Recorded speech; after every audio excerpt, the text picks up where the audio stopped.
When you first visit gospicers.ca, you must select your region: Western, Central, or Eastern.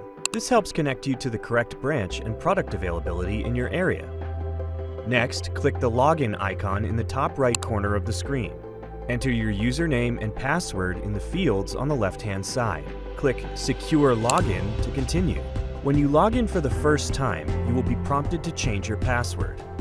Please enter your new password in both the New Password and Confirm Password fields. Then click Save Password. If you have not received a username or password for GoSpicers and are a Spicers customer, please click Create Your Account button at the bottom center of the page.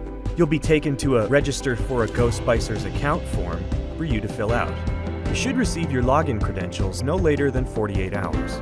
If you're completely new to Spicers, please click the Register for a Spicers account button on the left. You'll be taken to a Register for a Spicers account form for you to fill out.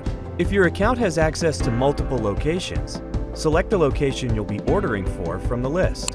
Congratulations! You have successfully logged into gospicers.ca and are ready to start browsing and ordering products.